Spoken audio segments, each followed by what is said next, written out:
আসসালামু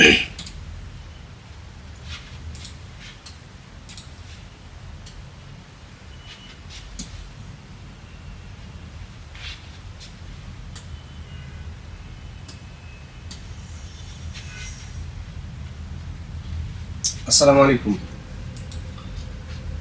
ভালো আছেন? ওয়ালাইকুম আসসালাম স্যার, ভালো আছি। আপনি ভালো আছেন? আচ্ছা, আলহামদুলিল্লাহ। সাদা নেই, কালো দিছি।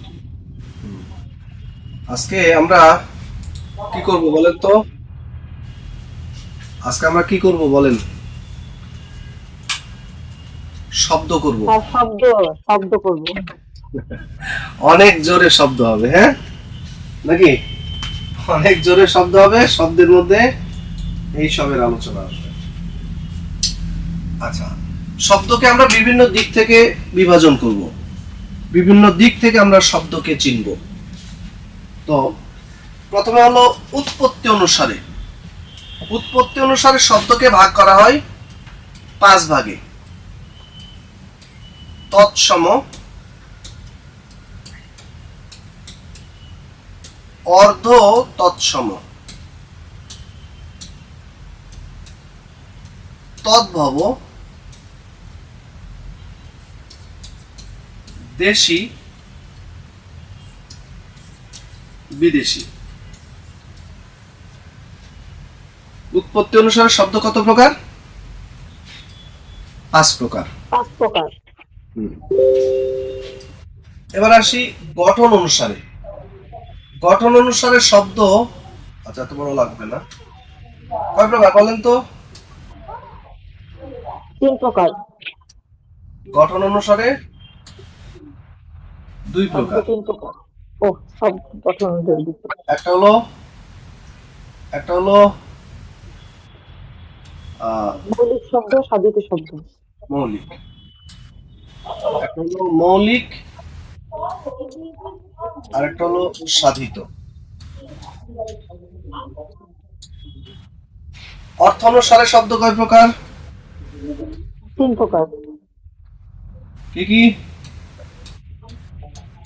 যৌগিক, যৌগিক, রূঢ়, যোগরূঢ়। যোগরূঢ়। আর পদ বিবেচনায় শব্দ কত প্রকার? স্যার, জানি না। বিশেষ্য, বিশেষণ, সর্বনাম,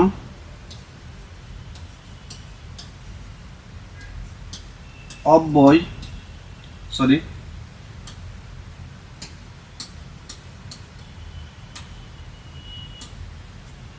ক্রিয়া,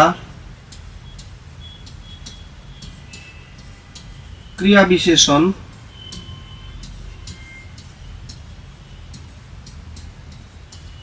অনুসর্গ,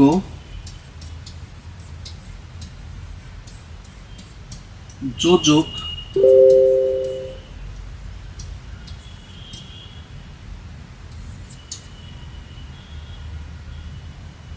আবেগ।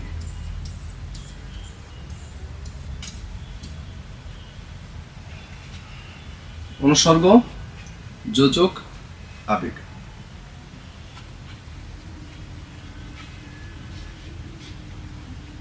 ঠিক আছে? এখন এই শব্দগুলো আমাদেরকে চিনতে হবে। বাংলা ভাষায়, একটা ভাষায় যত শব্দ আছে,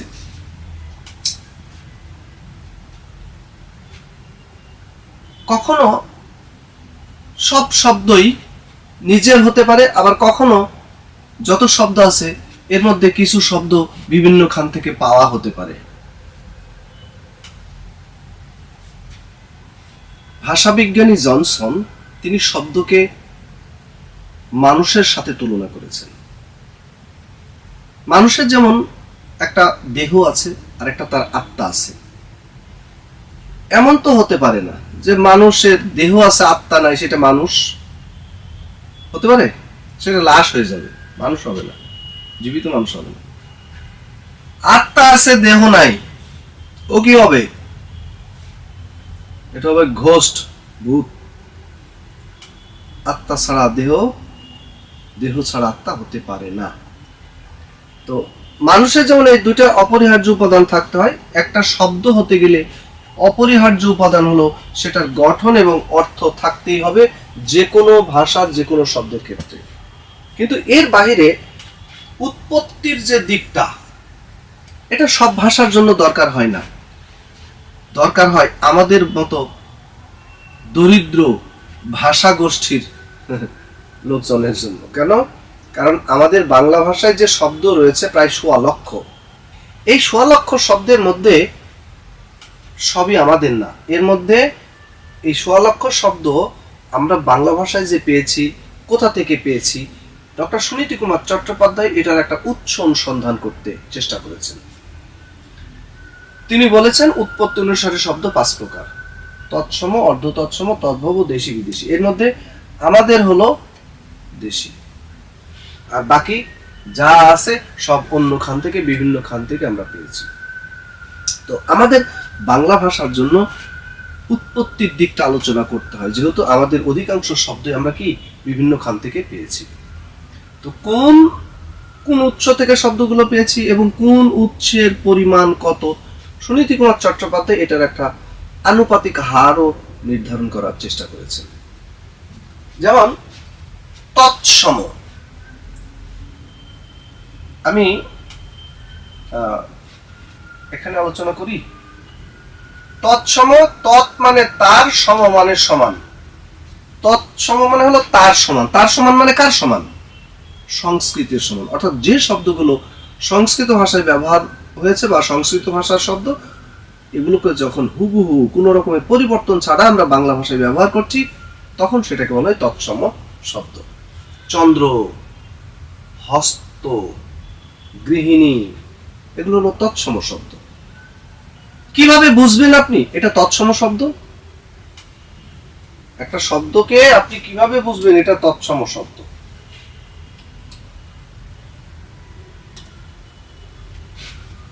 তৎসম শব্দ চেনার উপায় কি?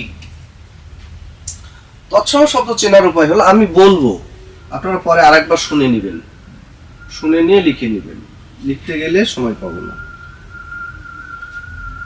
একটা হলো রি, রি,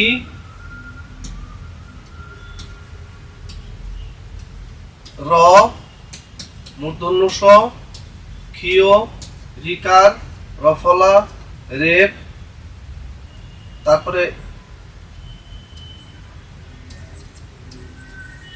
হয়ম, তারপরে যুক্তবর্ণ, যুক্তবর্ণ, এইগুলো দিয়ে যদি কোনো শব্দ তৈরি হয় তাহলে সেগুলো হবে তৎসম শব্দ। রি, র, মূর্ধন্য ষ, ক্ষীয়, রিকার, রফলা, রেপ, হয়ম, যুক্তবর্ণ, এইগুলো দিয়ে যে শব্দ তৈরি হয় সেগুলো হলো তৎসম শব্দ। বাংলা ব্যাকরণ এবং ব্যাকরণের যতগুলো অধ্যায়ের নাম আছে সব তৎসম শব্দ। ব্যাকরণ এবং ব্যাকরণের মধ্যে যত অধ্যায়ের নাম আছে সব তৎসম শব্দ। আমরা সন্ধি পড়েছি, আমরা প্রত্যয় পড়েছি, আমরা উপসর্গ পড়েছি। সন্ধির মধ্যে বিসর্গ সন্ধি আছে, বিসর্গ সন্ধি দিয়ে যত শব্দ আছে সব তৎসম শব্দ। উপসর্গ পড়েছি, উপসর্গের মধ্যে এই যে সংস্কৃত উপসর্গ প্র, পরা, অপসমনি, অধি, অভি, অতি, অপি, পরিপ্রতিনির, দুর্বি, সু, উত, অনু, অবপা, এই তৎসম উপসর্গ দিয়ে যত শব্দ তৈরি হয় সব তৎসম শব্দ। আমরা প্রত্যয় পড়েছি, প্রত্যয়ের মধ্যে প্রত্যয় দুই প্রকার: কৃত প্রত্যয়, তদ্ধিত প্রত্যয়। কৃত প্রত্যয়ের মধ্যে একটা প্রকার আছে সংস্কৃত কৃত প্রত্যয়, তদ্ধিত প্রত্যয়ের মধ্যে একটা আছে সংস্কৃত তদ্ধিত প্রত্যয়। সংস্কৃত কৃত প্রত্যয় এবং সংস্কৃত তদ্ধিত প্রত্যয় দিয়ে যত শব্দ আছে সব তৎসম শব্দ। তারপরে তারপরে আমরা বাংলা 12 মাসের নাম জানি, 7 দিনের নাম জানি, 6 ঋতুর নাম জানি, এগুলো সব তৎসম শব্দ। 10 দিকের নাম জানি, তৎসম শব্দ। মহাকাশ সংক্রান্ত যে শব্দ, গ্রহ, চন্দ্র, সূর্য, গ্রহ, নক্ষত্র, এগুলো। হিন্দু ধর্ম সংক্রান্ত যে শব্দগুলো, রামায়ণ, মহাভারত, গীতা, এগুলো তৎসম শব্দ। ঠিক আছে, তো যেগুলো বললাম এগুলো দিয়ে দেখবেন যে তৎসম শব্দের যত মানে সংখ্যা আছে প্রায় পুরোটাই কভার হয়ে যায়। এরপরে আসেন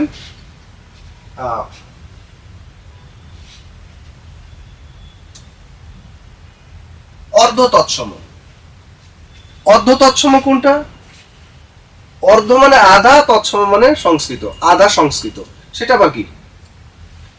অর্ধ তৎসম হলো অর্ধ তৎসম হলো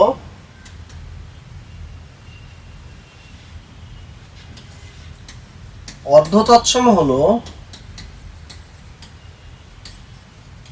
যেমন চন্দ্র বলেছিলাম, এটা সংস্কৃত, বা চন্দ্র থেকে এই যে চন্দ, এটা হলো অর্ধ তৎসম। হস্ত বলেছিলাম, হস্ত থেকে হত্থ তয়ে থ, এটা অর্ধ তৎসম। গৃহিণী থেকে গিন্নি, এটা অর্ধ তৎসম। অর্থাৎ সংস্কৃত থেকে কিছুটা পরিবর্তন হয়েছে, সেটা হলো অর্ধ তৎসম। ঠিক আছে, কিন্তু অর্ধ তৎসম কোনো ভাষার নাম না। আপনি কোন ভাষায় কথা বলেন? আমি অর্ধ তৎসম ভাষায় কথা বলি, তাই এটা কি কোনো ভাষার নাম না? এটা মূলত প্রাকৃত ভাষার শব্দ। এই অর্ধ তৎসমটা কত? অর্ধ তৎসম এটা প্রাকৃত ভাষার শব্দ, এবং এটার পরিমাণ বাংলা ভাষায় 5%, আর তৎসম শব্দের পরিমাণ 25%। তার মানে 4 ভাগের 1 ভাগ হলো তৎসম শব্দ। আর তদ্ভব শব্দ কোনটা? তদ্ভব শব্দ কোনটা? তদ্ভব শব্দ হলো যেগুলো আরো পরিবর্তন হয়েছে। যেমন চন্দ্র, চন্দ, এখান থেকে চাঁদ। হস্ত, হত্থ, সেখান থেকে হাত।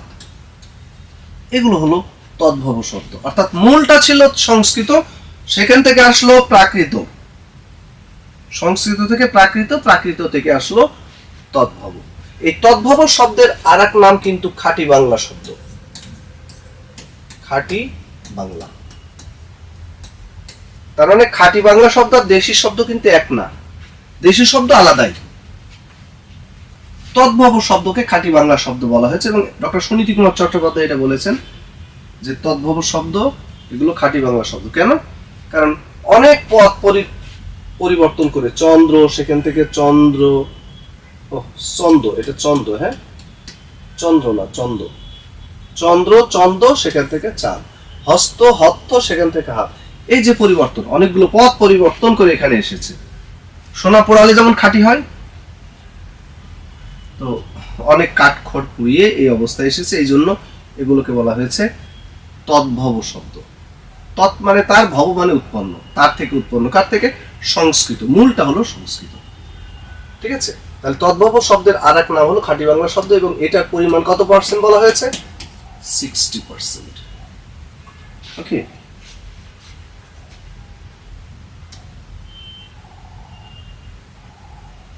আচ্ছা, দেশি কোনটা? দেশি হলো আমাদের এই যে বাংলায় প্রায় 2500 বছর আগের কথা। এশিয়ার প্রত্যন্ত অঞ্চল থেকে, ইউরোপের বিভিন্ন অঞ্চল থেকে কিছু মানুষ এই বাংলায় আসলো। এসে তারা নিজেদেরকে পরিচয় দিল, আমরা আর্য জাতি। কি বলছে? আমরা আর্য জাতি। এখন তারা যখন নিজেদেরকে আর্য বলে দাবি করলো, তখন এই বাংলায় আগে থেকে যারা ছিল তারা তো আর্য না। তো তারা যদি আর্য না হয়, তাহলে তারা কি পরিচয় দিবে? বলছে ঠিক আছে, তোমরা যখন নিজেদেরকে আর্য বলে দাবি করছো, আমরা তো আর আর্য না, তাহলে তোমরা যদি আর্য হও, আমরা কি অনার্য। তার মানে এই বাংলার আদিম জনগোষ্ঠী যারা আগে থেকে এই বাংলায় ছিল, বিভিন্ন ভাষা গোষ্ঠীর লোকজন, তাদেরকে মূলত কি বলা হয়েছে? অনার্য বলা হয়েছে। ঠিক আছে, তাদেরকে অনার্য বলা হয়েছে। তো এই আদিম জনগোষ্ঠী যারা, তাদের মধ্যে বিভিন্ন ভাষা গোষ্ঠীর লোকজন ছিল। অস্ট্রিক, মুন্ডারি, দ্রাবিড়, হ্যাঁ, এরকম ভাষা গোষ্ঠীর লোকজন ছিল। তাদের থেকে যে শব্দগুলো আমরা পেয়েছি সেগুলোই হলো দেশি শব্দ।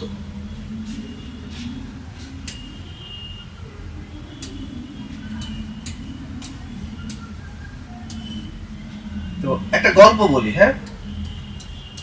গল্পটা হলো গঞ্জ থেকে আসা 20 জন ডোম। কি বললাম? গঞ্জ থেকে আসা 20 জন ডোম গাগর টোপর মাথায় দিয়ে, গাগর টোপর মাথায় দিয়ে পেটের জ্বালায় ঢেকি কুলা সাঙ্গারি সুলা ঢাক ঢোল ডাব ঝিঙ্গা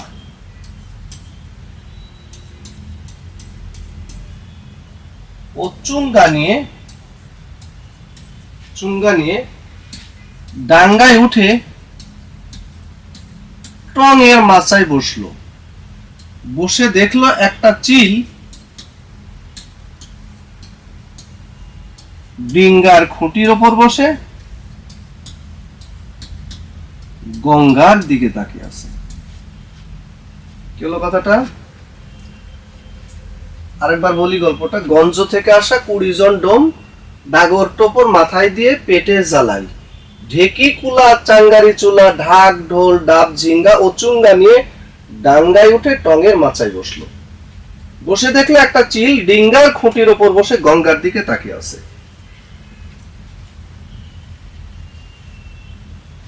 ঠিক আছে? এই যে শব্দগুলো আমরা পেয়েছি, এই শব্দগুলো হলো দেশি শব্দ। ওকে,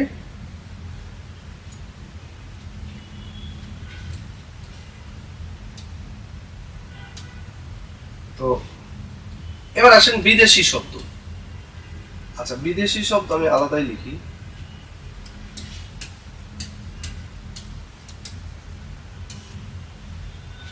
বিদেশি শব্দ কোনটা?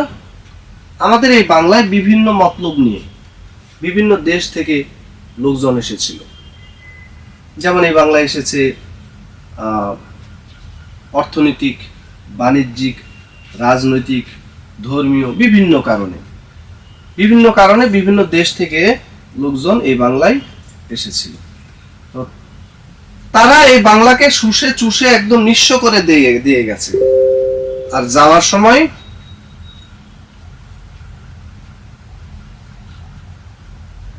সময় কি করেছে? কতগুলো শব্দ দিয়ে গেছে আর কি। তাদের থেকে যে শব্দগুলো পেয়েছি এটাই বিদেশি। যেমন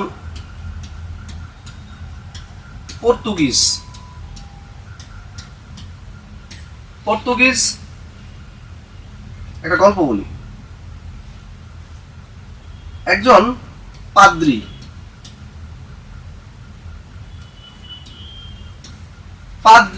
কি করলো? একটা বালতিতে কি নিল? আনারস। আর কি নিল? আনারস আর পাউরুটি।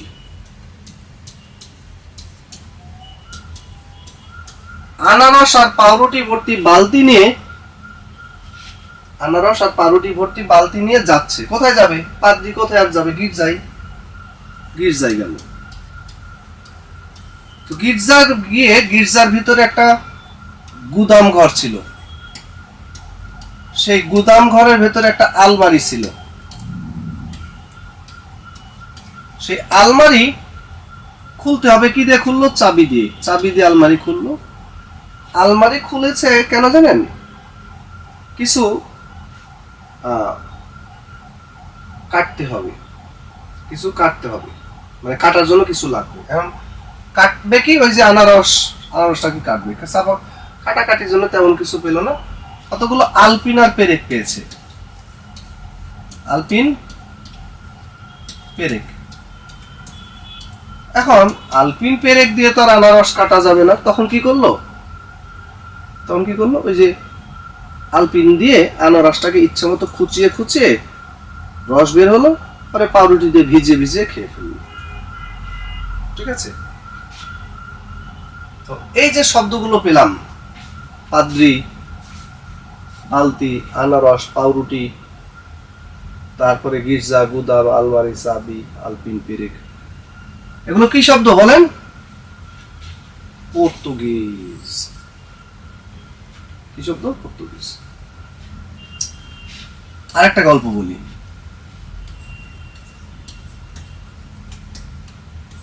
তুর্কি, শুনেন, একজন মোগল বাহাদুর, এই মোগল বাহাদুরের লাশ খুঁজে পাওয়া যাচ্ছে না। মোগল বাহাদুরের লাশ খুঁজে পাওয়া যাচ্ছে না। তো লাশ খুঁজতে হবে, বের করতে হবে, দায়িত্ব কার? দারোগা। তো লাশ খোঁজার দায়িত্ব দেওয়া হলো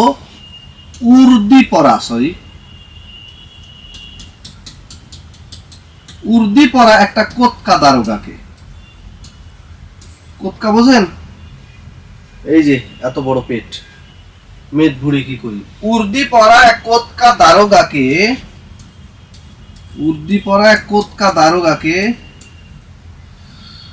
সেই লাশ খোঁজার দায়িত্ব দেওয়া হলো। তখন দারোগা কি করলো? দারোগাকে কি করা হলো? লাশ খোঁজার, লাশ তালাশের দায়িত্ব দেওয়া হলো। তখন সে কি করলো?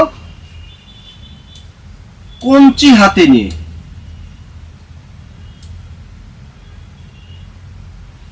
হাতে নিয়ে লাশের তালাশে বের হলো। বের হয়ে খুঁজে পেল কিছু চাকু এবং কাঁচি। কি খুঁজে পেল? চাকু এবং কাঁচি, যেগুলো চকমক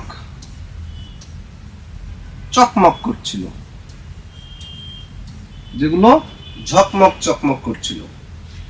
তো পাশে চিকের আড়ালে, চিক মানে বেড়া, চিক মানে কি? বেড়া। পাশে চিকের আড়ালে এক বাবুর্চিকে দেখতে পেল। কাকে?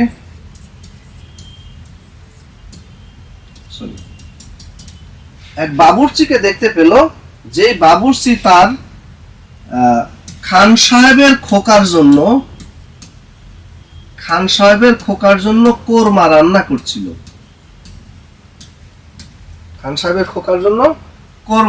করছিল। তো সেই দারোগা গিয়ে ওই বাবুর্চিকে জিজ্ঞেস করলো, এই লাশ কোথায়?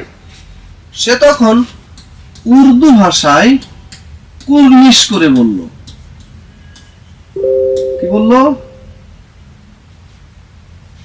কি বলল? দাদার কসম, নানার কসম, ঠাকুরের দোহাই। বললো, দাদার কসম, নানার কসম, ঠাকুরের দোহাই, লাশের সওগাত আমি জানি না। দাদার কসম, নানার কসম, ঠাকুরের দোহাই, লাশের সওগাত আমি জানি না।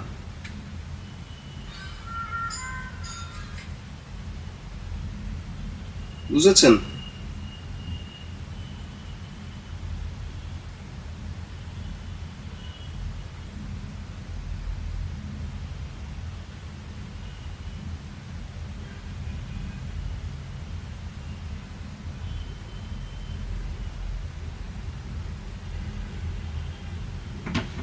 দাদার কসম, নানার কসম, ঠাকুরের দোহাই, লাশের সওগাত আমি জানি না।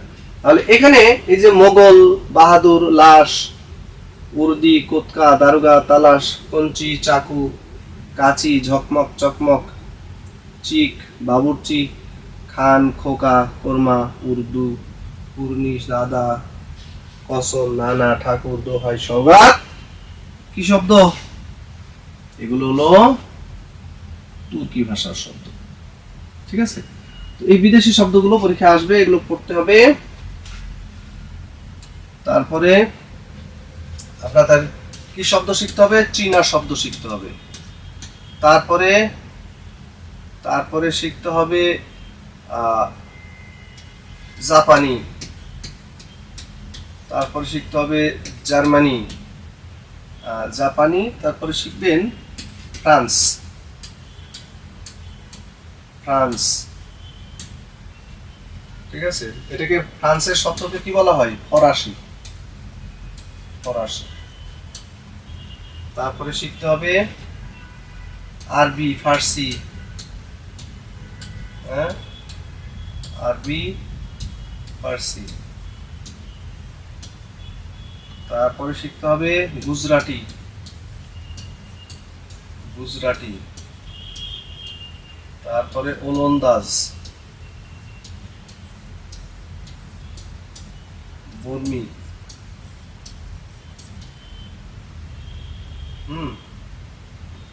তারপরে গ্রিক,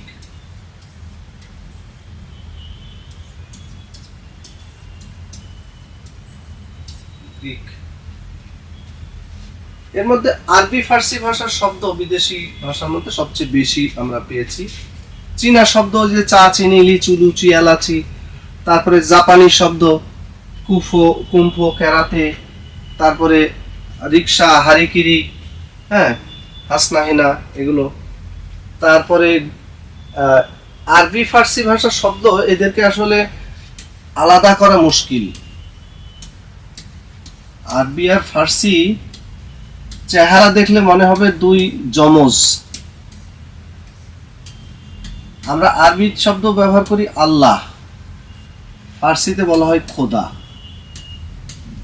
আরবিতে বলি জান্নাত, ফার্সিতে বলা হয় বেহেশত। আরবিতে বলা হয় জাহান্নাম, ফার্সিতে দোজখ।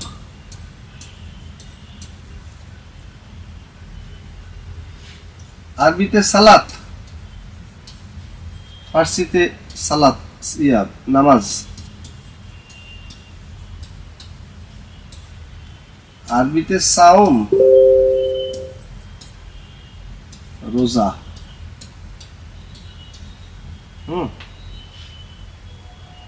নবী,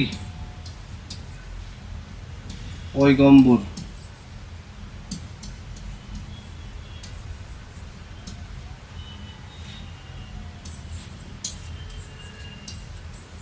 মালাইকা,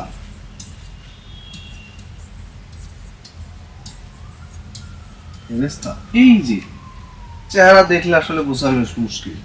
তো এই শব্দগুলো হলো ফার্সি শব্দ। আরবি ফার্সি এগুলো একটু দেখে নেবেন এখান থেকে কোশ্চেন আসে।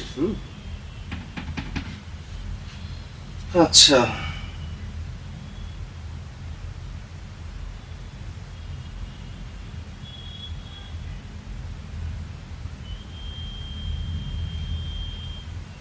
ওকে। তো বিদেশি শব্দগুলো একটু দেখে নেবেন। এবার আসি আমরা, কি আছে কি,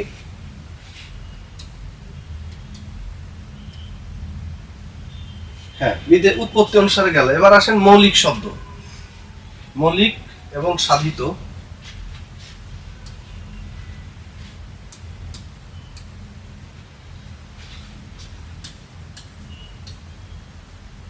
এটা কি অনুসারে?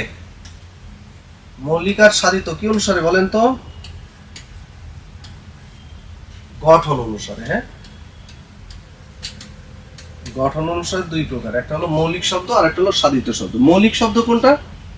যে শব্দগুলোকে ভাঙা যায় না, আলাদা করা যায় না, বিশ্লেষণ করা যায় না। যেমন মা, মা শব্দটাকে বিশ্লেষণ করা যায় না, এটা মৌলিক শব্দ। তিন, পা, লাল, গোলাপ, এগুলোকে ভাঙা যায় না। কি গোলাপকে আপনি ভাঙতে পারবেন? পারবেন ভাঙতে? আপনি পাপড়ি যা আছে সব ছিন্ন ভিন্ন করে ফেললেন। তো এই ছিন্ন ভিন্ন গোলাপ দিয়ে কি গোলাপি কাউকে দেওয়া যাবে? আর দিলে বুঝি নিবে, ওইটা মুখের ওপরে ছুঁড়ে মারবে, তাই না? গায়ের জোরে ভাঙলেও এটা আসলে এটা মৌলিক শব্দ, এটাকে ভাঙা যায় না। এগুলো কি মৌলিক শব্দ, যাকে ভাঙা যায় না, আলাদা করা যায় না, বিশ্লেষণ করা যায় না। কিন্তু এর সাথে আপনি যদি ই যুক্ত করেন, কি হয়ে গেল? গোলাপি। গোলাপি এখন কোথায় বলেন তো? গোলাপির এখন অবস্থান কোথায়? ট্রেনে স্যার। কোথায়? পুরান ঢাকায়? না, ট্রেনে স্যার, এখনো ট্রেনে নিয়ে আসি। এখন আপনার মেট্রো রেলে উঠছে আর কি, মেট্রো ট্রেনে। এক সময় ছিল ট্রেনে, ওখান থেকে গোলাপি গেল বিলেতে, তারপরে সর্বশেষ গোলাপি এখন ঢাকায়। গোলাপি এখন ট্রেনে, না? তো এই যে গোলাপি, এটা সাধিত শব্দ। কিভাবে সাধিত? এই যে গোলাপ মৌলিক শব্দ, তার সাথে ইটা কি প্রত্যয়, প্রত্যয় দ্বারা এই শব্দটা তৈরি হয়েছে। সুতরাং গোলাপি এটা একটা সাধিত শব্দ, অর্থাৎ যেটা সাধিত হয়েছে, সাধন হয়েছে, তৈরি হয়েছে, সেটাই সাধিত শব্দ। স্যার এইটা কি কি আমরা বাংলায় অ্যাডজেক্টিভ ধরতে পারি? হ্যাঁ, হ্যাঁ, গোলাপিকে কি আমরা অ্যাডজেক্টিভ ধরতে পারি বাংলা ইংরেজিতে? হ্যাঁ, অবশ্যই ধরতে পারেন।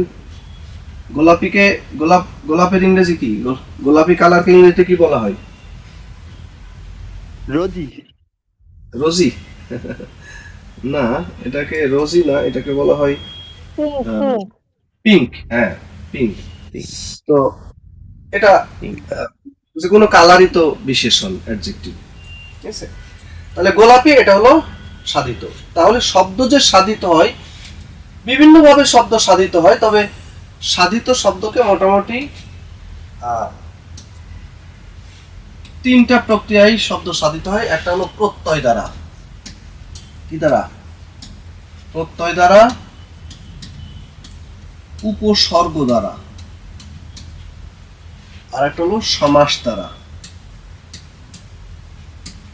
প্রত্যয় দ্বারা সাধিত, সমাস দ্বারা সাধিত, আর উপসর্গ, প্রত্যয় দ্বারা, উপসর্গ দ্বারা, সমাস দ্বারা। যেমন গোলাপ যোগী গোলাপি, এইখানে গোলাপি এটা একটা প্রত্যয় দ্বারা, ই হলো প্রত্যয়, প্রত্যয় দ্বারা সাধিত শব্দ। আবার যেমন দেখেন প্র যোগ হার, কি হবে? প্রহার। প্রহার। তাহলে এখানে হারের আগে প্রটা কি? উপসর্গ। উপসর্গ। তাহলে উপসর্গ যুক্ত হয়ে তৈরি হয়েছে প্রহার। আবার পঙ্কে জন্মে যা, কি হবে? পঙ্কজ, সমাজ সাধিত শব্দ। সমাস সাধিত। সুতরাং এটা হলো সাধিত, মানে সাধিত শব্দ। পঙ্কজ, প্রহার, গোলাপি, হ্যাঁ, এগুলো হলো কি সাধিত শব্দ। তাহলে শব্দ অনেকভাবে সাধিত হলেও অনেকভাবে হয়, যেমন সন্ধি দ্বারা হতে পারে, তারপরে তারপরে তারপরে পদ পরিবর্তনের মাধ্যমে হতে পারে, দ্বিরুক্ত শব্দের মাধ্যমে হতে পারে, ঠিক আছে? কিন্তু কিন্তু আসলে সাধিত শব্দকে তিন ভাগে ভাগ করা হয়। অন্যান্যগুলো সবটাই এই তিন প্রকারের মধ্যেই চলে আসে। আচ্ছা, এবার আসেন অর্থ অনুসারে। কি অনুসারে? অর্থ অনুসারে শব্দ আছে না, আরেকটা পেয়েছি না, অর্থ অনুসারে। এটা গেল গঠন অনুসারে দুই প্রকার, আর অর্থ অনুসারে কয় প্রকার? অর্থ অনুসারে তিন প্রকার। একটা হলো যৌগিক,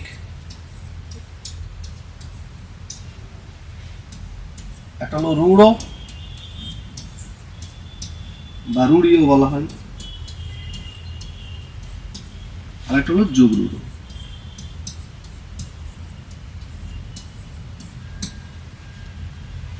যৌগিক, রূঢ় বা রূঢ়ী এবং যোগরূঢ়, ঠিক আছে? এখন এই যে তিন প্রকার, যৌগিক কোনটা, রূঢ় কোনটা, রূঢ়ী কোনটা?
লেখা কি বুঝতে পারছেন?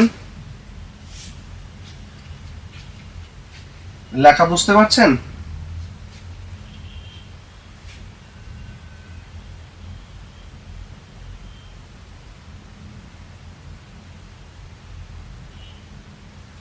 নেট কেবল নাই হয়ে গেছে নাকি?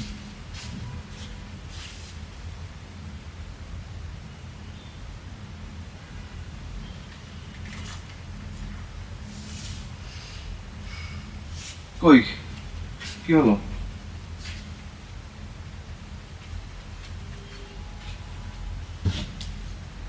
এই সালদিন ভাই,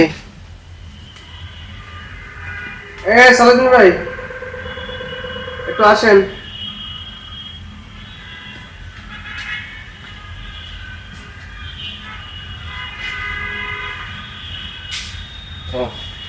আসেন না? আমার কথা শুনতে পাচ্ছেন নাকি? কি হয়েছে স্যার? জি স্যার, শুনতে পাচ্ছি। ও, মাঝখানে কি সমস্যা হচ্ছিল? মাঝখানে কি সমস্যা হচ্ছিল? জি, হয়তো বা নেট সমস্যা। ও, আপনি কি শুনতে পাচ্ছিলেন ঠিক মতো? জি, শুনতে পাচ্ছি। ও, আচ্ছা ঠিক আছে। আচ্ছা দেখেন আমি কি লিখেছি। অর্থানুসারে শব্দ তিন প্রকার: যৌগিক শব্দ, রূঢ় বা রূঢ়ি শব্দ আর যৌগ্র শব্দ। উৎপত্তিগত অর্থ, ব্যবহারিক অর্থ যদি এক হয়, প্রত্যয় দ্বারা যদি তৈরি হয়, ওই শব্দগুলোকে যৌগিক শব্দ বলে। অর্থাৎ যৌগিক শব্দ হতে গেলে কন্ডিশন দুইটা, একটা হলো উৎপত্তিগত অর্থ, ব্যবহারিক অর্থ এক, প্রত্যয় দ্বারা সাধিত। যেমন দেখেন গোলাপ যোগ ই, গোলাপি, এই এটা না, আরেকটা শব্দ লিখি আমি। যেমন গই যোগ অক, কি হবে? গই যোগ অক কি হবে? গই যোগ অক কি হবে? গায়ক। এখন গায়ক মানে কি? যে গান গায়। আর গই মানেও যে গান গায়। অর্থাৎ উৎপত্তিগত অর্থ, ব্যবহারিক অর্থ এক। আর এই অকটা কি? প্রত্যয়। অকটা হলো প্রত্যয়। গই মানেও যে গান গায়, গায়ক মানেও যে গান গায়। আমরা কোনটা ব্যবহার করি? গায়ক না গই যোগ অক? এবং কি বলেছেন কখনো? এবারে মঞ্চে আসছে বিখ্যাত গই যোগ অক, এমন বলেন? গায়ক। তার মানে উৎপত্তিগত অর্থ, ব্যবহারিক অর্থ এক, প্রত্যয় দ্বারা সাধিত। সুতরাং গায়ক এটাকে আমরা কি বলতে পারি? যৌগিক শব্দ। যেহেতু যৌগিক শব্দ হওয়ার দুইটা কন্ডিশন এখানে ফুলফিল করেছে। ক্লিয়ার? আর উৎপত্তিগত অর্থ, ব্যবহারিক অর্থ যদি আলাদা হয় এবং উপসর্গ, এটা প্রত্যয় হতে পারে, প্রত্যয় থাকতে পারে, উপসর্গ থাকতে পারে। প্রত্যয় বা উপসর্গ দ্বারা যদি তৈরি হয় তাহলে সেটা হবে রূঢ় বা রূঢ়ি শব্দ। যেমন দেখেন প্রযোগ হার, প্রহার। এখানে প্রহার মানে কি? মায়ের। হার মানে কি? হার মানে অলংকার। এখন আপনি যদি জুয়েলার্সে গিয়ে বলেন আমার বাম কানে কিছু প্রহার দিয়ে দেন, কি দিবে? এটা দিবে। হার আর প্রহার এক কথা না। প্রহার মানে পেদানি, মায়ের, আর হার মানে অলংকার। সুতরাং উৎপত্তিগত অর্থ, ব্যবহারিক অর্থ কি? এই দুইটার উৎপত্তি ব্যবহার আলাদা। কি দ্বারা সাধিত? প্রটা হলো উপসর্গ। আবার আপনি যদি বলেন বাঁশ যোগ ই, কি হবে? বাঁশি। বাঁশি। বাঁশ আর বাঁশি এক কথা না। বাঁশ আর বাঁশি এক কথা না। যদিও বাঁশ দিয়ে বাঁশি বানানো যেতে পারে, কিন্তু সব বাঁশি তো আর বাঁশ দিয়ে বানানো না। সব বাঁশি বাঁশ দিয়ে বানানো? ওই যে রাধা কৃষ্ণে কৃষ্ণ যে বাঁশি বাজায় সেটা কি বাঁশ দিয়ে বানানো? কিংবা নাইট গার্ড সারা রাত ফুরুত ফুরুত করে বাজায়, ওটা কি বাঁশ দিয়ে বানানো? তো বাঁশ, বাঁশ মানে কি? বাঁশ মানে বাঁশ, বাঁশ মানে ব্যাম্বু, বাঁশ মানে ঘাস। সবচেয়ে বড় ঘাসকে বাঁশ বলে। তাহলে বাঁশ আর বাঁশি এক কথা না। উৎপত্তি, ব্যবহার উৎপত্তি ব্যবহার আলাদা। এটা কি? এটা হলো প্রত্যয়। তাহলে উৎপত্তি ব্যবহার আলাদা, প্রত্যয় বা উপসর্গ দ্বারা তৈরি, সেটাকে বলা হয় রূঢ় বা রূঢ়ি শব্দ। ঠিক আছে?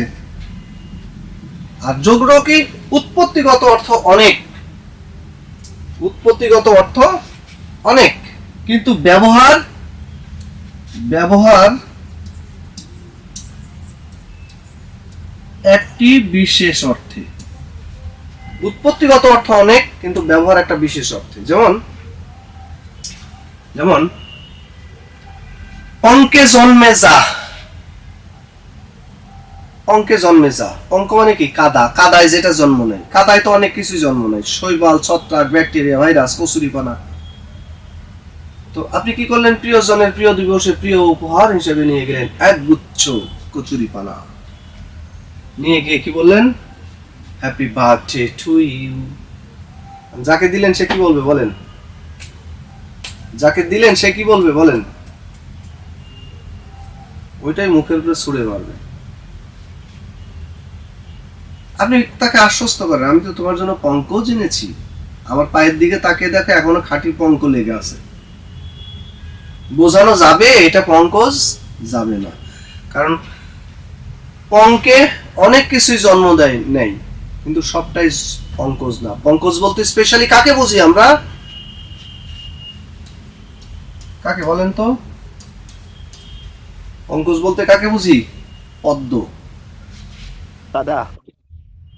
না, পঙ্কজ মানে হলো পদ্ম, আর পঙ্ক মানে কাদা। পঙ্কজ মানে পদ্ম, পদ্ম। তাহলে অনেক কিছুই জন্ম নিলেও, পঙ্কে অনেক কিছু জন্ম নিলেও সবটাই পঙ্কজ না। পঙ্কজ বলতে স্পেশালি আমরা কাকে বুঝি? পদ্মকে বুঝি। ঠিক আছে?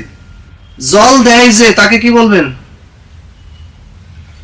জল দেয় যে কি বলবেন?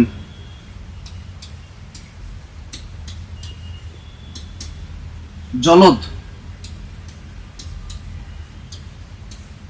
জল দেয় যে জলদ। জল মানে কি? পানি। পানি যেটা যে দেয় সেটাই জলদ। তো পানি তো অনেক কিছু থেকে আমরা পাই। ওই নদীতে যান জল পাবেন, ওই খালে যান জল পাবেন, বিলে যান জল পাবেন, টিউবওয়েলে যান জল পাবেন, ট্যাপে যান জল পাবেন, আকাশ থেকেও জল পড়ে। সবটাই কি জলদ? জলদ বলতে আমরা কাকে বুঝবো? জলদ বলতে স্পেশালি আমরা কাকে বুঝবো বলেন? মেঘ। মেঘ মেঘ সবকিছু, অনেক কিছু জল দিলেও সবটাই জলদ না। জলদ বলতে স্পেশালি বিশেষভাবে আমরা মেঘকে বুঝি। বুঝলাম? তাহলে জল দেয় যে জলদ, আর বল দেয় যে কি বলবেন? বল দেয় যে, জল দেয় যে জলদ, আর বল দেয় যে বলদ। বল মানে কি? শক্তি। যে শক্তি দেয় সেই বলদ। তো উৎপত্তিগত অর্থ অনেক হলেও ব্যবহার একটি বিশেষ অর্থে, সেটাকেই বলবো আমরা কি? যোগ্য শব্দ। তাহলে তিনটা শব্দ পেলাম অর্থ অনুসারে: যৌগিক, রূঢ়, যোগ্য। যৌগিক উৎপত্তি ব্যবহার এক, প্রত্যয় দ্বারা তৈরি। রূঢ় উৎপত্তি ব্যবহার আলাদা, সমাস বা উপসর্গ দ্বারা তৈরি। যোগ্য উৎপত্তিগত অর্থ অনেক, কিন্তু ব্যবহার একটা বিশেষ অর্থে, সেটা হলো যোগ্য শব্দ। ঠিক আছে? এই হলো আমাদের আজকের। আরেকটা আছে না?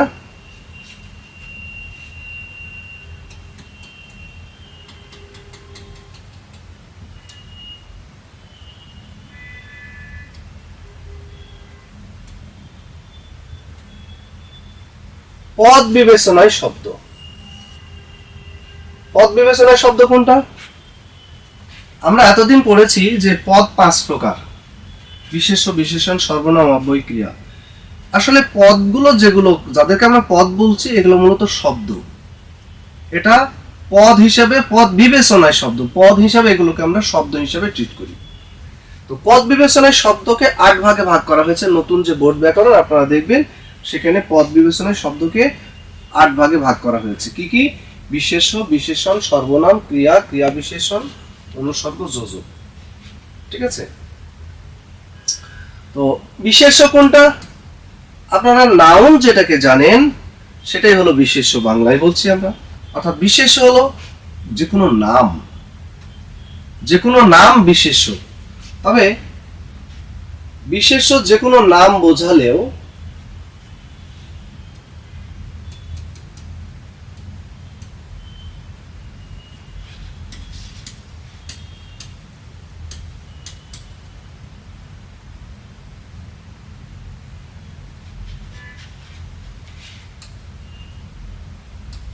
বিশেষ্য যে কোনো নাম বোঝালেও এই নাম 6 প্রকার। নামবাচক,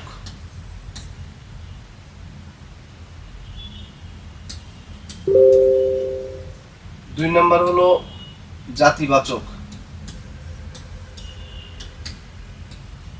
তিন নম্বর হলো সমষ্টিবাচক, চার নম্বর হলো বস্তুবাচক,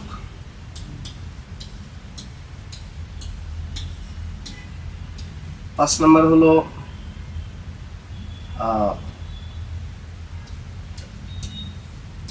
গুণবাচক, ছয় নম্বর হলো ক্রিয়া বিশেষ্য।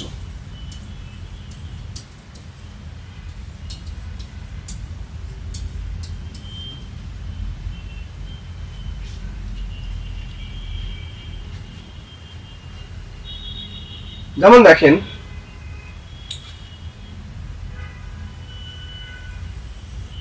এই সবগুলো হলো মানুষ।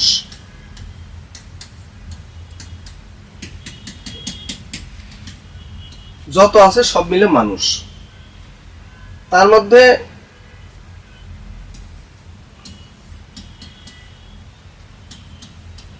এই হলো রবীন্দ্রনাথ, এই হলো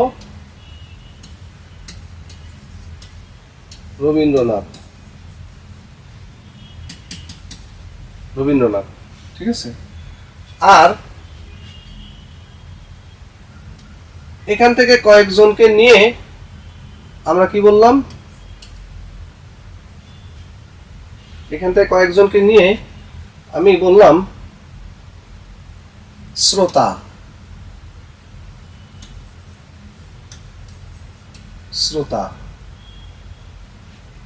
অথবা বললাম জনতা, অথবা বললাম সভা,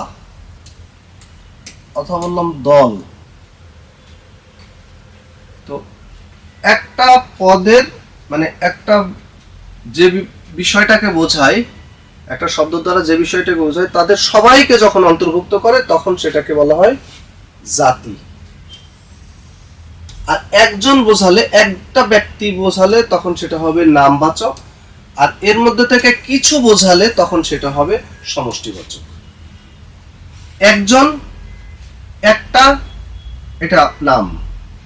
কয়েকজন, এটা সমষ্টি। আর সবাইকে, এটা হলো জাতি। বুঝলাম? এটা হলো জাতি। একজন, এটা নামবাচক। কয়েকজন, সমষ্টি। জনতা, সভা, সমিতি, সমাবেশ, তারপরে দল, ঝাঁক, তারপরে হলো সৈন্যবাহিনী, ঠিক আছে, এগুলো হলো সমষ্টি। আর আর যখন সবাইকে অন্তর্ভুক্ত করা হবে তখন সেটা হবে জাতি। এবারে বস্তুবাচক কোনটা? যেগুলো বস্তু গণা যায় না, যেগুলো গণা যায় না সেটা হলো আনকাউন্টেবল, এবং গণা যায় সেটা হলো কাউন্টেবল। তো বস্তুবাচক কোনটা? যেমন ধান, চাল, হ্যাঁ, তারপরে হলো কি চিনি, লবণ, তেল, ঠিক আছে, চেয়ার, টেবিল, টেবিল, এগুলো হলো বস্তুবাচক। আর গুণবাচক কোনটা? বস্তুবাচকটা বুঝেছেন তো? বস্তুবাচক, গুণবাচকটা হলো বস্তুর গুণকে বোঝায়, বস্তুকে না, বস্তুর গুণকে বোঝায়। যেমন সুন্দর, এটা একটা গুণ, মানে গুণকে না, গুণের নামকে বোঝায়। সুন্দর একটা গুণ, অ্যাডজেক্টিভ, বিশেষণ। কিন্তু এই সুন্দর গুণের নামটাকে আমরা কি বলি? সৌন্দর্য।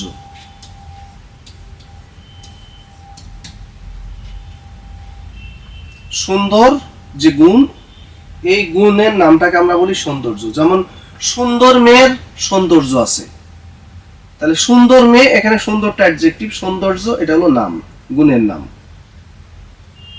ঠিক আছে, এটা হলো গুণের নাম।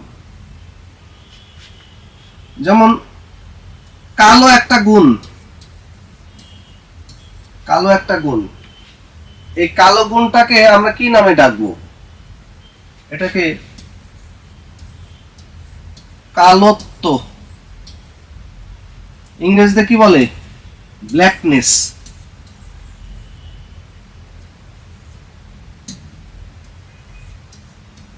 ব্ল্যাকনেস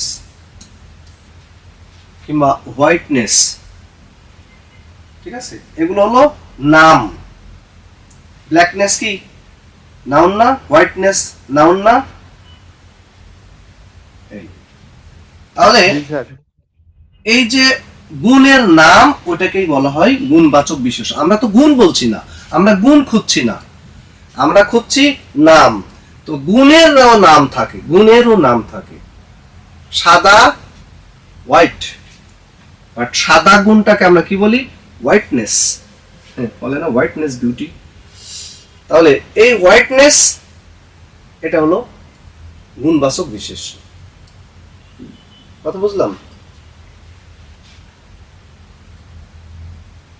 দরিদ্র, এটা একটা গুণ, বাট গুণের নামটাকে বলা হয় দারিদ্র। সুজন, কি বলা হয়? সৌজন্য। আমরা প্রত্যয় আলোচনা করেছিলাম গতদিনে, প্রত্যয় আলোচনা করেছিলাম না? প্রত্যয়, সেখানে গুণ, বৃদ্ধি, এগুলো আলোচনা করেছিলাম না? রস্বই দীর্ঘই একার থাকলে ঐকার, রস্যকার দীর্ঘকার ওকার থাকলে ঔকার। হ্যাঁ,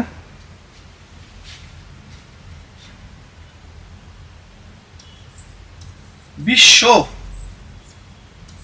এখান থেকে কি বলেছিলাম? বৈশ্বিক। বিশ্ব এটা বিশেষ্য, বৈশ্বিক এটা গুণবাচক নাম, গুণের নাম।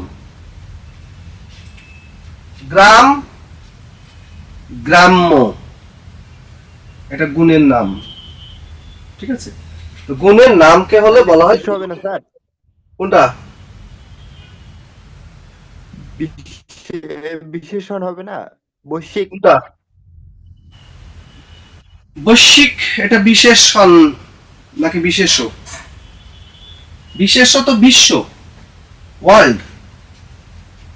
বিশ্বটা হলো বিশেষ্য, আর বৈশ্বিক এটা হলো বিশেষণ। বিশেষণ মানে কি? মানে গুণের নাম। বৈশ্বিক গুণের নাম। বৈশ্বিক উষ্ণতা।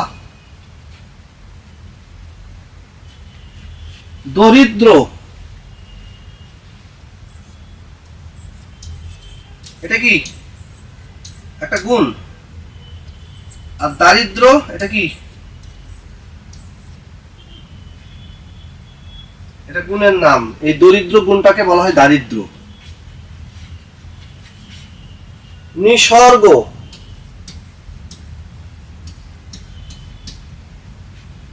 কি বলা হয়? নৈসর্গিক।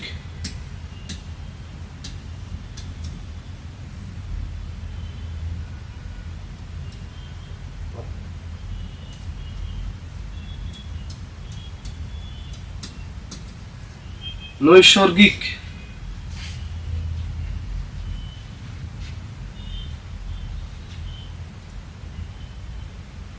তাহলে গুণের নামকে গুণবাচক বিশেষ্য বলে। এবার আসেন ক্রিয়াবাচক। আচ্ছা, এটাকে একটু অন্য পেজে যাই আমি। ক্রিয়াবাচক বিশেষ্য যেমন করা, করি, যাই, খাই, হ্যাঁ, শুনি, এগুলো কি বলেন তো? এগুলো কি? করি, যাই, খাই, এগুলো কি? শুনি, হ্যাঁ, ক্রিয়া, ভার্ব। ক্রিয়া এখন এই করি যে ক্রিয়া এই কাজ, এটাকে এটার নামবাচক বিশেষ্য কি হবে? মানে এটার ক্রিয়া বিশেষ্য কি হবে? এটা ক্রিয়া, বাট এটার বিশেষ্য কি হবে? এটা নাউন হবে করা। করণ না, করণ ওটা সংস্কৃতে, বাট বাংলায় হলো করা। যাই, যাওয়া, খাই, যাওয়া খাওয়া, শুনি, খাওয়া শোনা, এগুলো কি বলেন? এগুলো হলো ক্রিয়া বিশেষ্য, নাউন। বিশেষ্য এগুলো কিন্তু ক্রিয়া না, এগুলো কিন্তু ক্রিয়া না, নাউন। বুঝেছেন? এগুলো নাউন। আর সংস্কৃতে যেটা করা, বলা হয় ভার্বাল নাউন। হ্যাঁ, ভার্বাল নাউন, বা বাংলায় আমরা বলছি ক্রিয়া বিশেষ্য।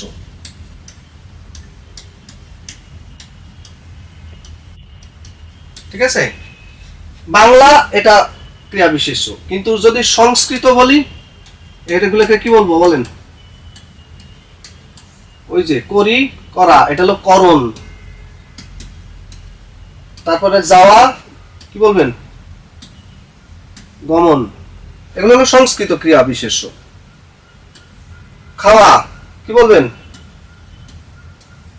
ভোজন। শোনা, শ্রবণ। দেখি, দেখা কি বলবেন? দর্শন। কথা বুঝেছেন? এগুলো ক্রিয়া, বাট এগুলো ক্রিয়া নয়, এগুলো ক্রিয়া বিশেষ্য, নাম। ক্রিয়া বিশেষ্য, কাজের নাম।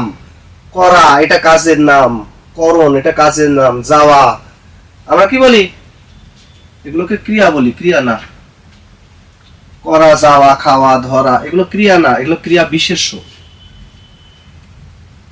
ঠিক আছে? ক্লিয়ার? তাহলে এই গেল আমাদের নাউন। এরপরে আসি 2 নম্বরে কি বলেছি? বিশেষণ। 2 নম্বর হলো বিশেষণ। বিশেষণটা কি? যা অন্য পদকে বিশেষায়িত করে। নাউন, প্রোনাউন, বিশেষ্য, সর্বনাম, অব্যয়, ক্রিয়া, সবাইকে বিশেষায়িত করে, সেটা হলো বিশেষণ। এর মধ্যে যেমন বিশেষ্য, সর্বনাম, এই দুটাকে যদি বিশেষায়িত করে এটাকে বলা হয় নাম বিশেষণ। এটা হলো নাম বিশেষণ। আর এই দুটা ছাড়া বিশেষণ, তারপরে অব্যয়, ক্রিয়া, তারপরে বাক্যের বিশেষণ যদি থাকে, এগুলোকে যদি বিশেষায়িত করে সেটাকে বলা হয় ভাব বিশেষণ।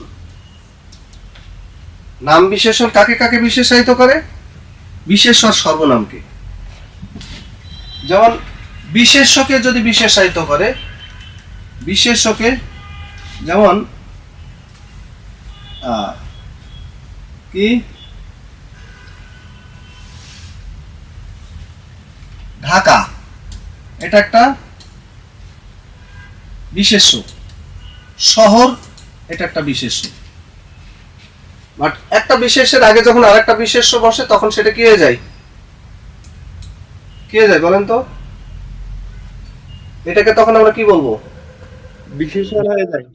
হ্যাঁ, অ্যাডজেক্টিভ। ইংরেজিতেও জানেন যে দুইটা নাউন যদি পরপর বসে আগেরটা কি হয়ে যায়, বিশেষণ হয়ে যায়। তো এই যে ঢাকা এটা বিশেষ্য, শহর এটাও বিশেষ্য, বাট শহরের আগে যখন ঢাকা বসলো, ঢাকা শহর, তখন এই ঢাকাটা হয়ে গেল বিশেষ্য। অর্থাৎ একটা বিশেষ্য যখন আর একটা বিশেষ্যকে বিশেষায়িত করে, ঠিক আছে? আবার সর্বনাম, সর্বনাম যেমন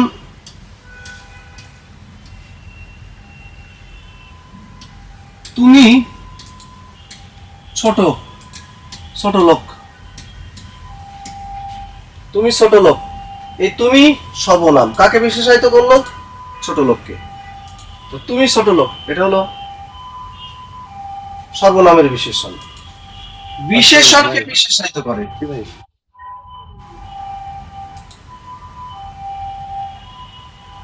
বিশেষণকে বিশেষায়িত করে। যেমন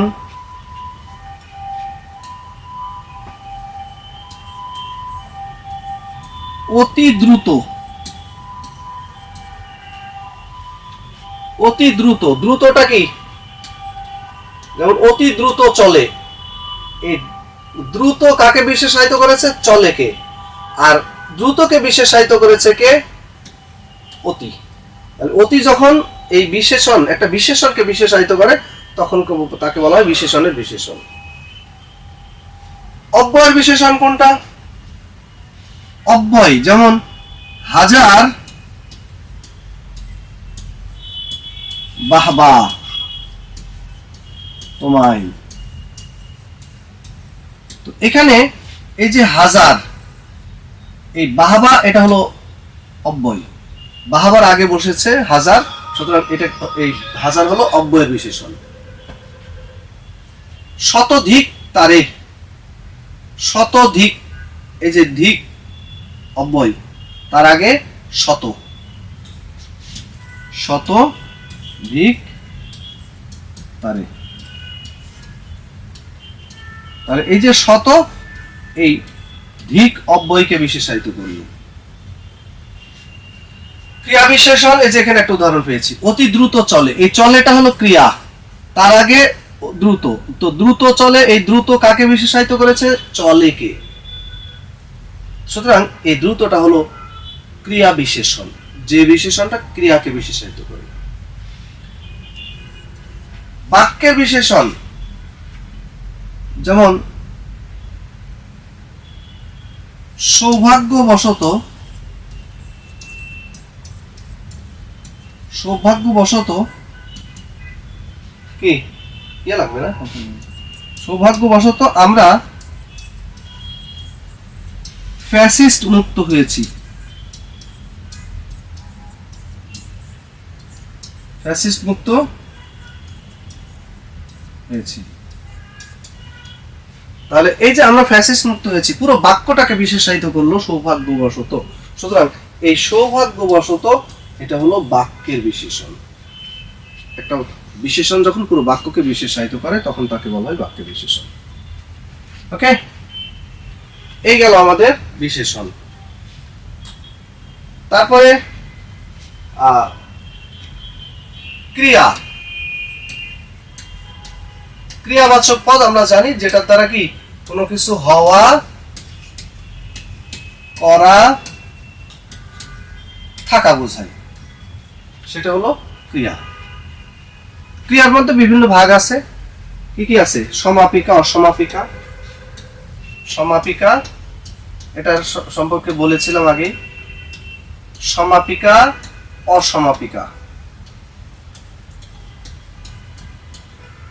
ঠিক আছে? সমাপিকা ক্রিয়া যে ক্রিয়া বক্তব্য সম্পন্ন করে, অসমাপিকা ক্রিয়া যেটা বক্তব্য সম্পন্ন করে না। আমি ভাত খেয়ে অসম্পূর্ণ, অসমাপিকা। আমি ভাত খাই, এটা সম্পূর্ণ, এটা সমাপিকা ক্রিয়া। আর সমাপিকা অসমাপিকা মিলে যেটা তৈরি হয় এটাকে বলা হয় যৌগিক ক্রিয়া। যেমন সে চলে গেল, সে চলে গেল। এখানে দেখেন গেল সমাপিকা, চলে অসমাপিকা, তাহলে সমাপিকা আর অসমাপিকা মিলে যেটা তৈরি হয় সেটাই হলো যৌগিক ক্রিয়া। সকর্মক অকর্মক ক্রিয়া আছে, সকর্মক অকর্মক।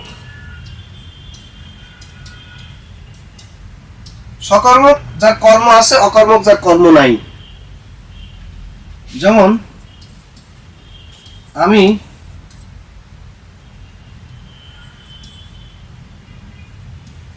আমি ভাত খাই, আমি রাতে খাই, এই দুটো পার্থক্য কি? আমি ভাত খাই আর আমি রাতে খাই, বলেন তো কি পার্থক্য? আমি খাই, কি খাই? এই বাক্যে উত্তর আছে, কি খাই? ভাত খাই। আমি খাই, কি খাই? উত্তর আছে? উত্তর নাই। যে বাক্যে যে ক্রিয়ার কর্ম থাকে সেটা সকর্মক, যে ক্রিয়ার কর্ম থাকে না সেটা অকর্মক। আর দ্বিকর্মক আছে, দ্বিকর্মক হলো যে ক্রিয়ার দুইটা কর্ম থাকে।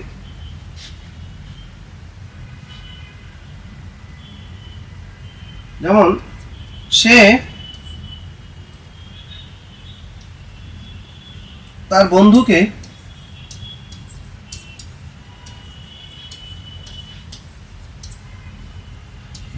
বইটি দিল, সে তার বন্ধুকে বইটি দিল। বলেন তো এই বাক্যে কর্ম কোনটা? কর্ম কি দিল? বইটি দিল। কাকে দিল? বন্ধুকে দিল। তাহলে এখানে দুইটা কর্ম, একটা বইটি আর একটা হলো বন্ধুকে। যে ক্রিয়ার দুইটা কর্ম থাকে তাকে দ্বিকর্মক ক্রিয়া বলে। যে ক্রিয়ার দুইটা কর্ম থাকে তাকে দ্বিকর্মক ক্রিয়া বলে। ঠিক আছে, আরো কর্ম আছে। প্রযোজ্য এই ক্রিয়া, প্রযোজ্য ক্রিয়া, প্রযোজক ক্রিয়া। যে ক্রিয়া নিজে করে না, অন্যকে দিয়ে করায়, সেটা হলো প্রযোজক ক্রিয়া। যেমন সে, যেমন মা শিশুকে চাঁদ দেখায়, দেখে না, দেখায়, অন্যকে দিয়ে করানো, সেটাকে বলা হয় প্রযোজক ক্রিয়া। প্রযোজক ক্রিয়া। ঠিক আছে, নিজে না করে অন্যকে দিয়ে করানো হলে সেটা প্রযোজক ক্রিয়া। আর একটা হলো সংযোগমূলক।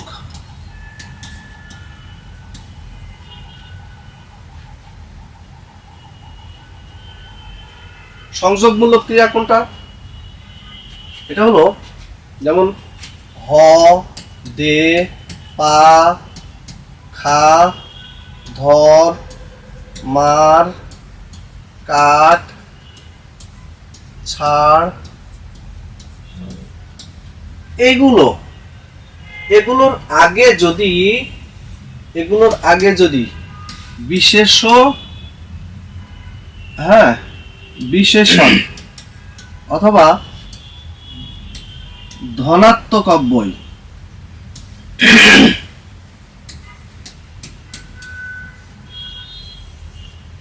বিশেষণ বা ধনাত্মক অব্যয়ের পরে যদি এগুলো যুক্ত হয় তখন সেটাকে বলা হয় সংযোগমূলক ক্রিয়া। যেমন হ, দূর হ, দে, জবাব দে, বাদ দে, পা, কি কি পা? কান্না পা, মাথা খা, কান ধর, চড় মার, তারপরে কান কাট। সংযোগমূলক ক্রিয়াই কি মিশ্র ক্রিয়া? হ্যাঁ, সংযোগমূলক ক্রিয়াই মিশ্র ক্রিয়া। ঠিক আছে, ছাড়, মূল্য ছাড়, এরকম। ঠিক আছে, এই হলো ক্রিয়া। আর কি ক্রিয়া বিশেষণ তো বলেছি। এরপরে হলো অনুসর্গ।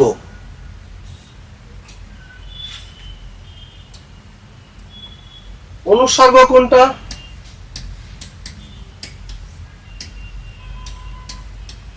অনুসর্গ হলো যেই শব্দগুলো দুইটা পদের মধ্যে বা বাক্যের মধ্যে কি করে, সংযোগ সাধন করে। হ্যাঁ, সংযোগ সাধন করে, এবং যেটা না হলে বাক্যটা অর্থপূর্ণই হতে পারে না। যেমন দুঃখ বিনা সুখ লাভ, সুখ লাভ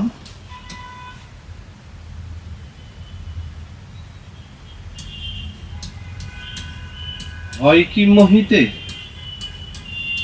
দুঃখ বিনা সুখ লাভ হয় কি মোহিতে। এই যে এই বাক্যে বিনা, এই বিনা এটা হলো অনুসর্গ, এটা ছাড়া কি হতে পারে না, বাক্যটা অর্থপূর্ণ হয় না। কিন্তু দুঃখ আর সুখ এই দুইটার মধ্যে কি করেছে, এটা সম্পর্ক স্থাপন করেছে। তো দুইটা পদের মধ্যে কি করে, সম্পর্ক স্থাপন করে এবং বাক্যটাকে অর্থপূর্ণ করে তোলে, সেটাই হলো অনুসর্গ। এরকম কিছু অনুসর্গ আছে, বেশি না, 30-40টা আছে, আপনারা একটু দেখে নেন। আচ্ছা, এরপরে আবেগ আছে। আবেগ কোনটা? আবেগ হলো সোজা কথা, যেগুলো আমরা আমাদের অনুভূতি প্রকাশ করার জন্য যে শব্দগুলো ব্যবহার করি। কতগুলো আছে আমরা আমাদের কষ্টকে প্রকাশ করি, কিছু আনন্দ প্রকাশ করি, কিছু উল্লাস প্রকাশ করি, কিছু কিছু কি ভীতি, বাপরে বাপ, হ্যাঁ হ্যাঁ, তারপরে আনন্দ প্রকাশ করতে হুররা বাহবা, তারপরে কষ্ট প্রকাশ করতে উফ আহ, এরকম। ঠিক আছে, এগুলো হলো আবেগ শব্দ। আর যোজক আর একটা আছে কি, যোজক। যোজকটা কি? যোজকটা হলো কানেক্টর, সংযোগ, দুইটা পদের মধ্যে যেটা সংযোগ সাধন করে, দুটো পদকে, দুটো বাক্যকে। যেমন ও, এবং, হ্যাঁ, আর, কিন্তু, তবুও, নতুবা, নতুবা, এই দুইটা। অর্থাৎ যোজক মানে কি, এটা কানেক্টর। আপনারা কানেক্টর পড়েছেন না, যে দুটো পদকে বা দুটো বাক্যকে যেগুলো কি করে, সংযুক্ত করে, সেটাই হলো যোজক। তো এই হলো আমাদের শব্দ। এখন একটু ঝালাই করে নেবেন, মাড়াই করে নেবেন, আশা করি ক্লিয়ার হয়ে যাবে। ঠিক আছে? ঠিক আছে তো নাকি? জি স্যার, ঠিক আছে।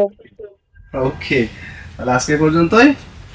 ভালো থাকবেন, সুস্থ থাকবেন। আর পড়তে গেলেই বিভিন্ন কনফিউশন বের হবে, তখন এগুলো নিয়ে আলোচনা করা যাবে। তাহলে এই পর্যন্ত আজকে। নেক্সট পরশুদিন মনে হয় আপনাদের সাথে আবার ক্লাস আছে, দেখা হবে ইনশাআল্লাহ। আল্লাহ হাফিজ। আসসালামু আলাইকুম। ওয়ালাইকুম আসসালাম ওয়া রাহমাতুল্লাহ।